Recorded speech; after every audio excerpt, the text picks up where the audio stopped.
Greetings once again, friends. It's time for another edition of 20 Pictures, a slideshow show brought to you by CKCC Radio, here on the official Club Kayfabe Creative Community YouTube channel. I am Chris O'Mealy. I will be looking at some fun photos today. And the man showing me those photos, you guys know him from Club Kayfabe Wrestle Talk, the Stupid Sexy Podcast, and he's our main Twitch streamer, twitch.tv/CKCC Online. He is Dan Peck. Hello. This is a slideshow show. I'm Slideshow Bob. He is Slideshow Mel. Maybe joining us later is my brother Cyril. Slideshow Cyril. You wanted to be Slideshow Cyril. So, what you got for me this time, Dan? You actually made a request. I did. So I fulfilled that request. You wanted to see some of the worst gimmicks in wrestling history. Oh, God. So I went and I scoured that WrestleCrap.com, the good old archive page, because I gave them like $20 like 8 years ago. So I get to go there and check out all their stuff. There's nothing quite like ripping on just horrible wrestling gimmicks. Like, some of the worst, and I enjoy ripping on the bad parts of wrestling, so I'm really looking forward to doing this. So you've picked 20 of the worst, right? Yes. And first 10 are from WCW. And the last 10 are from WWF. All right, perfect. So, oh god, I can't Are wait. You ready for some WCW? All right, so the first 10 might actually be the worst 10, but we'll see. Yeah, go ahead. Hit me with them bad gimmicks.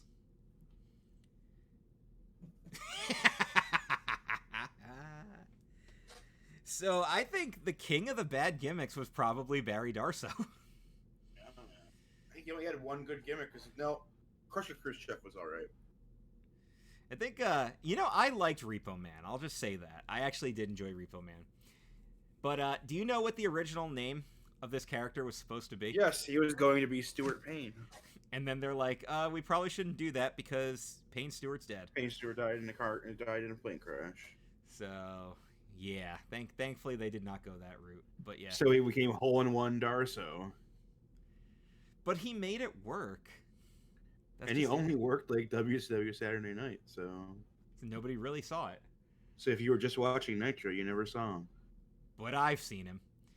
I've seen him too. This is what I want to do for future patron shows: is find stuff that consists of bad gimmicks on the show, so we can rip on the gimmick specifically. We should watch some WCW Saturday Night. We should. There's some great crap on there. But yes, a golfer gimmick. I mean, like, that would work if you're using the 9-iron to smack your opponents in the head as a heel character, but other than that, it's not like golfing is a very athletic thing to do, so that wasn't a good sports transition. Plus, if he's going to play a golfer character and he's got big tattoos, I don't think that works for the gimmick. But again, Barry Darso made it work. All right.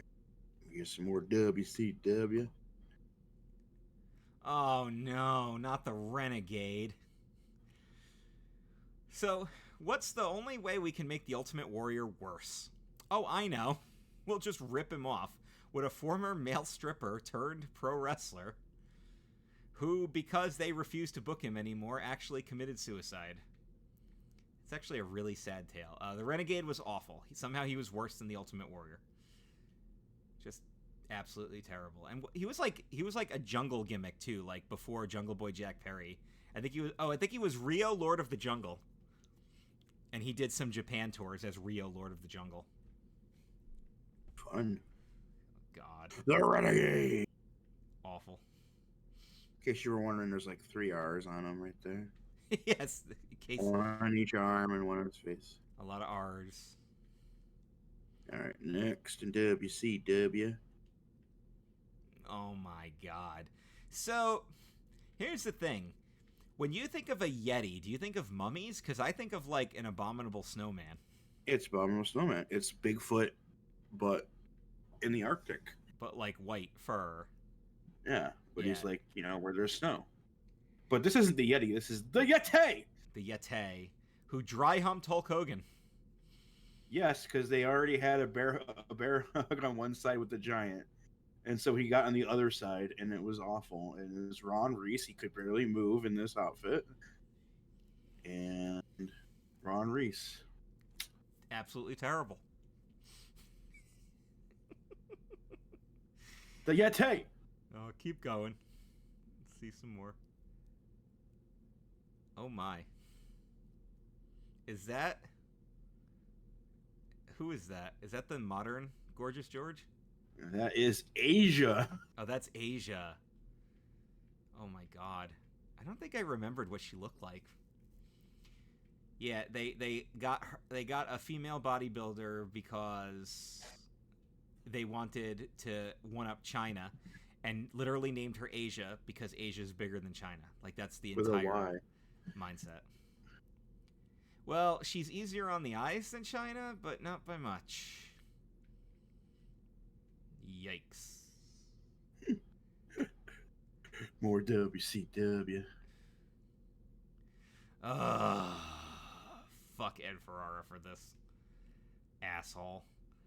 Dude, he literally made fun of Jim Ross's Bell's palsy, which was like the most tasteless thing possible. Like okay, he didn't make fat jokes or even ugly jokes. He literally made fun of him for being disabled. And this, I don't care like how close Ed Ferrara is with close friends of mine. I think he's a piece of shit for the Oklahoma character. Apparently he was part of Duckman, but that doesn't make an excuse here. Duckman? Fuck Ed Ferrara.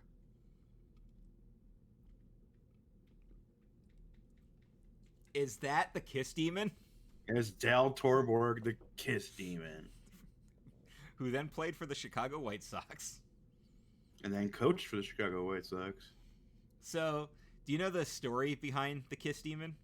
Not in depth, no. So basically, when they created the wrestler as a contract deal with Gene Simmons, and the idea was he was going to be a main eventer, but because he sucked so bad, they would put him in like the third match on the card, and then they would call it a special main event as their loophole to get around that. Because he was just that bad. I mean, the idea of a wrestler looking like a member of Kiss isn't terrible, but they also had the wrong person portraying it. The thing is, he had the right look for it. He just didn't have the skills for it. Correct. Dale Torborg, the Kiss Demon. Dale Suckborg. Wow. Tell us how you really feel.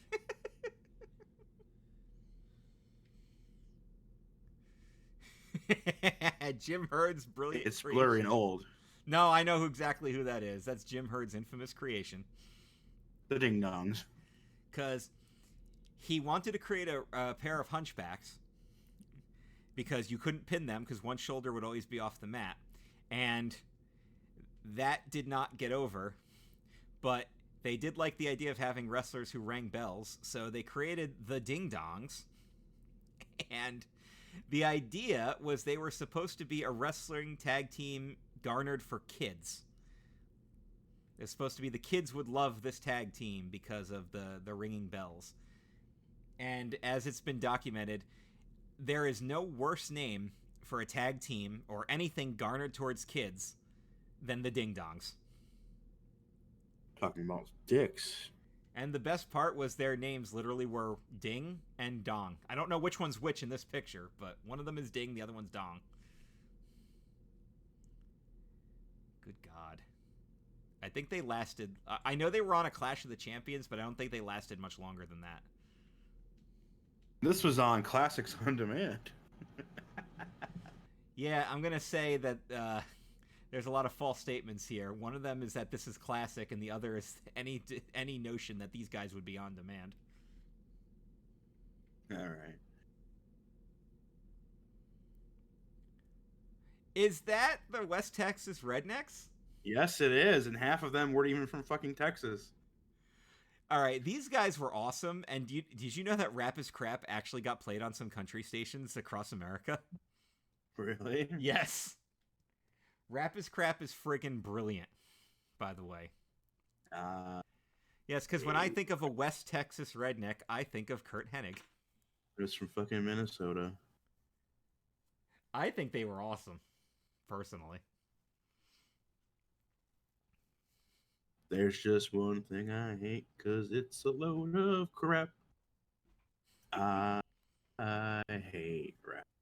And they were supposed to be the heels in the storyline against Master P, but like WCW is Southern based, so why would the country guys hating hip hop be the heels? That made no sense. Oh, he used to make him say, Make him say, no, no, no, no.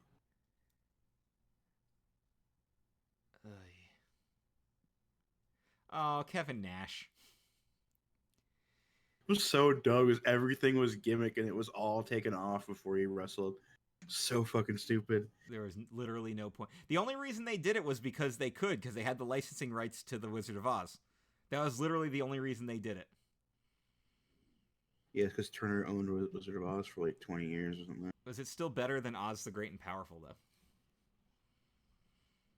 That's the question. Well, if Kevin Nash is behind it, it probably sucked. There's like a 7 out of 10 chance that it probably sucked. Because 30% of Kevin Nash's career was good, and the other 70% was fuck awful. Yeah, and the good part of his career was bad for the business. Yes, exactly. He was not best for business. The best gimmick that ever failed. The Shockmaster. And he will shock you! The only reason that this gimmick failed is because he tripped. And it had nothing to do with... Some idiot put a crossbeam in there when there hadn't been one for like 10 rehearsals. And also, glitter-based Stormtrooper helmet was never going to fail, obviously. But the best part was Fred Ottman actually tried to make the gimmick work. They gave him the Uncle Fred character, whose gimmick was that he was clumsy, but he still couldn't get it over. The good thing is... everyone called him Uncle Fred to begin with. But the Shockmaster became infamous as a result. He fell on his bloody arse. And that was Ole Anderson, I think, doing the voice box. Yes, it was Ole. Which is funny because when they did the callback like 10 or so years ago, it was Arn doing the voice. Well, because Ole Anderson is still alive, but he's been in poor health for like 20 years. Yeah, he's one of those. And he literally has said repeatedly that he wants to be dead, which is really depressing. So it's going to be one of those deaths where, like, when it happens, it'll be sad, but at the same time, it'll be relieving because you'll know he's finally at peace. Yeah, the Shockmaster. The Shockmaster. Poor Sting. Sting tried so hard to get so much shit over, and it just didn't work. That whole segment was a mess because freaking half the time Bulldog was blocking the camera. Yeah. We got to review that show sometime. We'll shock you. All right, I think that's the last of WCW. We'll find out when I hit the button and I'm wrong. Yep, we are on WWF. Moo.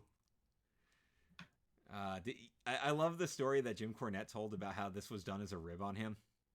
They're like, you're going to manage Mantor. He's like, okay. So he tried really hard to get the guy over, and he did it like 2 times. And they're like, Jim, we're just ribbing you. You don't have to manage this guy. Or they did the thing where he's having dinner with Triple H as Hunter Hearst Helmsley.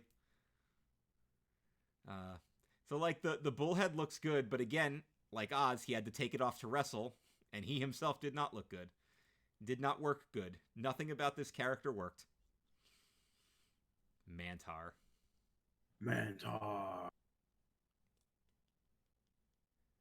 Oh. We're going for a twofer. Oh, God. So the whole reason this was done was because they're like, well, you guys can't be Razor and Diesel because we own those characters. So they just made another Razor and made another Diesel. Yeah. And it failed spectacularly.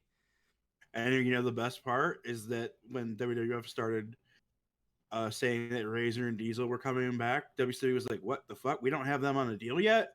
Give them more money. Yeah, they completely backfired on them. So they gave like Scott Hall and Kevin Nash even more money for nothing because they're that fucking stupid and The clueless best. to the business. Well, there's a reason they don't exist anymore. The best part I is love that hearing Cornette talk about like his job was to break down the tapes to teach the guys what moves to do, and he's like, "Man, it was easy for Glenn because I just had to tell him 3 moves." well, that was the best part was that Diesel became a better worker as a result, but Razor became infamously worse. And like, it's not that Rick Bogner was a bad worker, but he wasn't Scott Hall. Scott Hall actually was a decent worker when he was sober and was trying. The thing is, Rick actually kind of looks like Scott. He does, yeah. Glenn does not look like Kevin Nash. Glen Jacobs. He does not. He looks like Kane. He looks like Kane. I'm not even talking about that though. I know, but that's just it. Like knowing what you know now, it's just like you can't ever see him as anything else. Looks like Isaac Yankem over here. Good old Isaac Yankem. Is he on the list? Is he going to show up? Maybe right now. Yes, I'm very happy you did this. From Decatur. You know, all this proved was that Glen Jacobs was way more talented than anybody gave him credit for because he found a way to make this awful character work, even though it was never getting over past the point that it did. He's a dentist with bad teeth, and the whole thing was for that stupid Kiss My Foot match. Like, that was the whole reason that he was in there. Yeah, I just, like, anyone that comes in like that, doesn't matter what the gimmick is, they're doomed. You know, the last time, the most recent example I can think of that is how Carmella debuted, because she worked at a beauty salon that Enzo and Cass were visiting, and then she ended up getting involved with them. Like she got them the hair cream. Yeah, the hair cream for the hair versus hair match. That was pretty much it. Like that's really the last way they've done that. As far as I can think. And now Carmella's the only one that's been there for like a year now. Yeah. Like a year and a half, maybe. Well, that's because the other two guys are apparently big assholes. Although Guido douchebag. Turns out Guido douchebag wasn't a gimmick. Yeah, no, Enzo was literally living his best life. He was, because he's been downhill since then. Yep. Anyway. Career douchebag. Here we go. This one killed a career. As it's been documented, the only gimmick that could be tried in federal prison for murder. Terry Taylor had potential to be such a good talent. He could have been like a Kurt Hennig and Owen Hart type talent, like one of those borderline Ric Flair, I would say. Yeah, but the Red Rooster literally killed him, and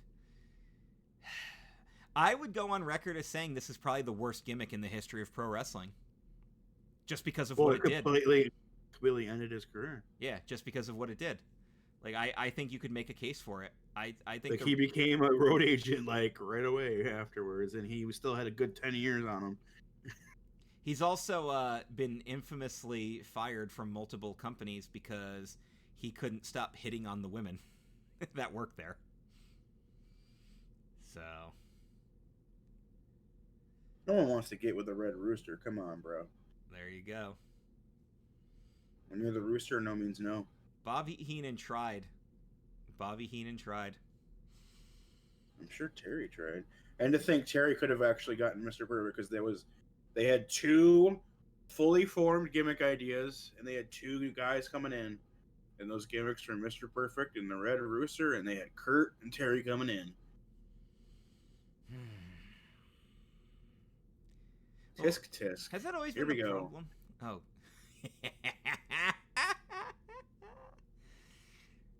So, I have a theory that Billy Gunn has never been over.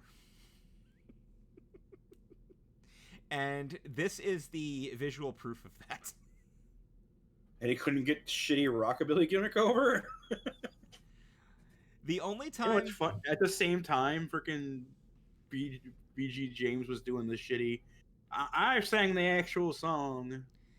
Bullshit Billy too. Gunn has been over one time in his entire career, and that was when he was surrounded by people like Road Dogg, Triple H, Sean Waltman, and China. Otherwise, no, Billy Gunn has never been over. Like, Well, like he like totally pissed away on King of the Ring. he really did. He got a match with And The here's Rock. the issue, because we've been watching retro Raws and stuff, and realized he was actually a pretty good worker. He's a great worker. That's the thing. But he just there's just Didn't something. have no charisma. Even though he has a good look, he has no charisma. So I have a funny Billy Gunn story. In the 2004 Royal Rumble, which is my second. We don't talk about. Yes, but it's my second favorite Rumble in history. There were 4 entries left to come out, and I remember I was watching this with friends, and me and my buddy Jason Tamara were like, well, we haven't seen Rob Van Dam yet, and we haven't seen Bill Goldberg because he was number 30, and there was like one other big-time name that we hadn't seen yet. We're like, well, obviously, who are we forgetting? Like, who could we possibly forget? And then you hear, I'm an ass man, and we just started laughing because the whole build-up to that Royal Rumble was Billy Gunn hyping his big return, and that he was in the Royal Rumble. About it? Yeah, and that he was in the Royal Rumble, and it was like, look, I'm back, and he was doing all these hype videos, and we just completely forgot that he was in it. Look at that bedazzled job, actually. It's not even good bedazzling. Even Honky Tonk Man couldn't get that over. You mean the Honky Tonk Man? The Honky Tonk Man. You guys don't sound nothing like me. By the way, you're on YouTube right now, guys. Go look up the Honky Tonk Man theme with Bobby G singing it. The Honky Tonk Man. Here we go. Possibly the most racist gimmick of all time. Saba Simba.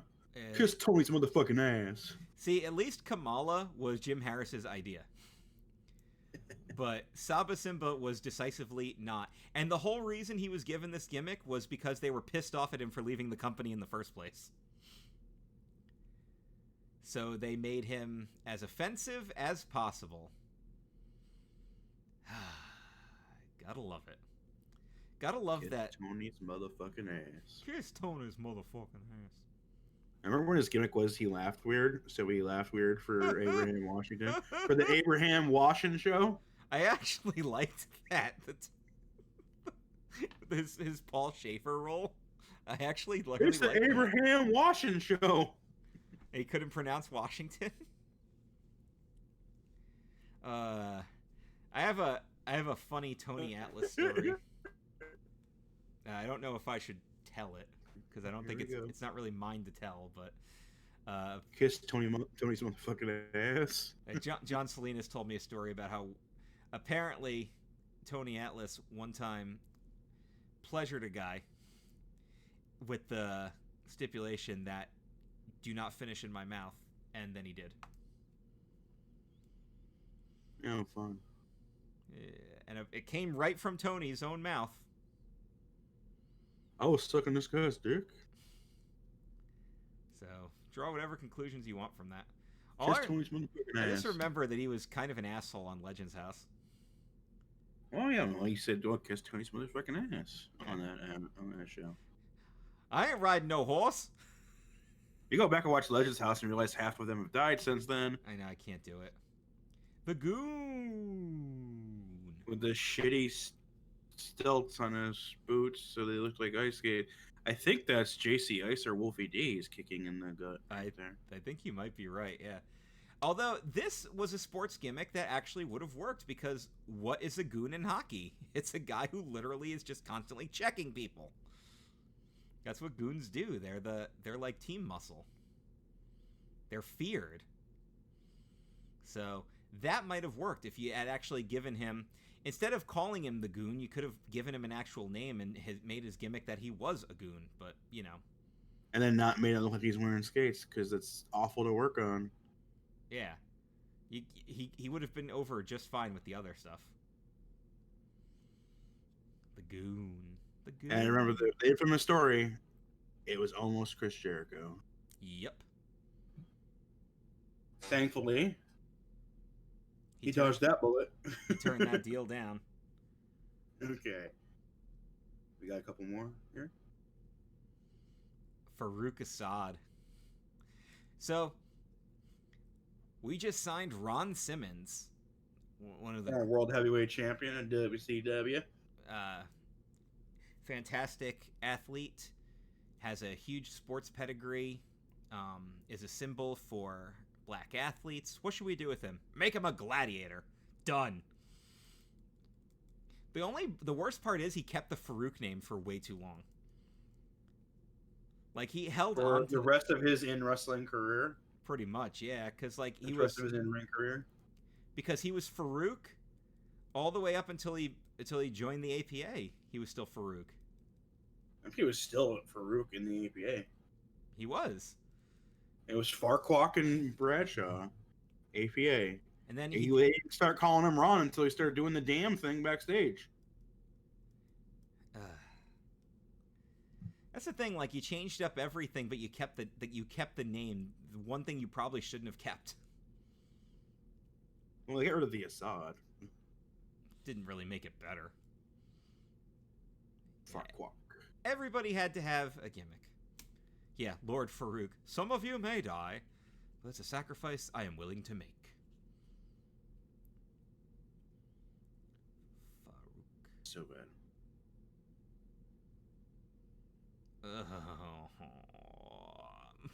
My eyes, the goggles do nothing. The goggles say do nothing. Hey guys, we've got Dennis Knight here. What should we do with him? Make him wrestle naked? Alright. One of the top 5 worst gimmick ideas in history, I think, was Naked Midian. Yeah, but you know, Vince fucking loved that shit. Oh yeah, Vince... This is such good shit. And the thing is, like, they had just re-signed him, right? Because he was gone. They brought him back to be Midian in the freaking Ministry, and then they're like, Ministry's over. What are we gonna do with this guy? Make him naked. He's still on contract for another 2 years. At least he tried to own it. If you've ever wanted a fanny pack, so we don't notice that he's wearing a thong or whatever. If you've ever wanted to see Dennis Knight's testicles, this gimmick was for you. Naked Midian. Now, again, a baseball gimmick could have gotten over, but we reviewed this on the Patron show. It was his debut before match. He had a name. He didn't even have a name yet. He was just Who's the MVP? So, the Brooklyn Brawler, Steve Lombardi, played Abe Knuckleball Schwartz. So they gave him a super Jewish name. I know Steve Lombardi's actually Jewish, but still. And they made him a baseball guy. And of course he had to paint his face like a baseball, which was probably the stupidest thing they did with it. Because he's Mr. Met. Mr. Met could have kicked this guy's ass. By the way, Mrs. Met, she got booty. If you do yourself a favor, look up Mrs. Met. There's a whole family of them. She got booty. Indeed. Hey. Abe Knuckleball Schwartz. And that's all for this episode. Oh, that was a great collection of crappy gimmicks. You didn't go the route I thought you were going to go. I was expecting the Gooker to show up, but... Well, the Gooker wasn't a wrestler, right? It was just a sideshow bullshit thing, right? Pretty much, yeah. That's what I was thinking. It was like, well, you gotta go Gooker because that's the whole thing, right? It was wrestle crap. But even though it was Hector in there, he wasn't wrestling. Did compete at WrestleMania, though. Did compete at WrestleMania. All right, guys, that's going to wrap up another Slideshow show. Of course, there will be more, which I know you guys will be just itching to see, right? Oh, there will be more. Have no fears. Have no fears. We've got slideshows for years. I mean, maybe. I mean, once I get an idea, I can get it done in within an hour. But I gotta get the idea. Right.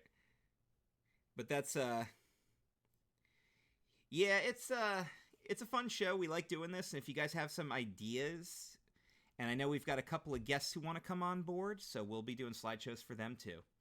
Oh, so there'll be Cyril. Okay. There you go. Exactly. But we'll see you guys for another slideshow show next time. Give us a like, give us some comments, and ring the bell for notifications to see more video content on our channel.